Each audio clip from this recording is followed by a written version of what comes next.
Well, it sure is, and now is the time to really bring it to City Hall.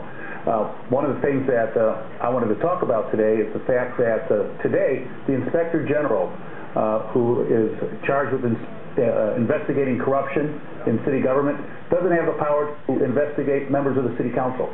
When we enacted this law a few years ago, it was quite a while ago, the City Council especially exempted themselves from the investigatory powers of the Inspector General. And I think now is the time to include us under his investigatory powers. You want to be investigated. I welcome it. I welcome it. And because there's so much understandable cynicism in government today that we need to weed out the bad apples. And, you know, we just had a former colleague of mine get sentenced to jail for committing crimes while she was in office.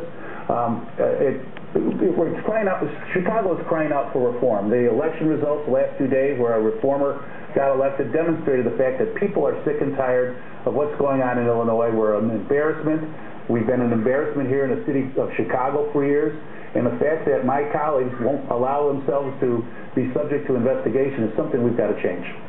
Unbelievable. I mean, Actually, it's not all that unbelievable. It's refreshing that somebody wants to come in and actually be investigated. Well, no, but I'm saying, how is that going to possibly change if your fellow aldermen don't want it? Well, I think there's public pressure. At some point, you have to bow to public pressure, and I think it's quite frankly embarrassing that my colleagues won't allow themselves to be subject to that sort of investigation.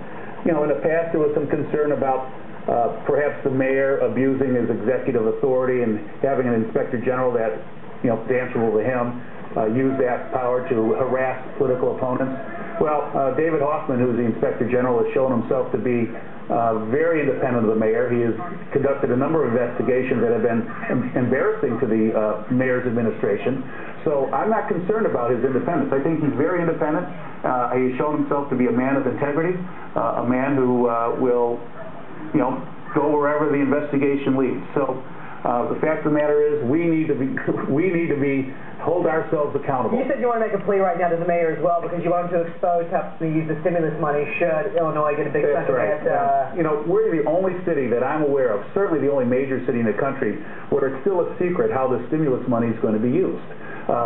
The people in my neighborhood, the aldermen of the city of Chicago, have a right to know how these millions of dollars that we're going to get to help stimulate the economy, how are those dollars going to be spent? Well, talk to the mayor right there. There's the camera red light right there. Talk to him. What do you want to say to him? Well, Mr. Mayor, come clean. Show the folks of the city of Chicago, show the aldermen in the city council how this money is being spent, so that we know how we can use those dollars to improve our neighborhoods, to repave our pothole-filled streets, to build new fire stations and community centers.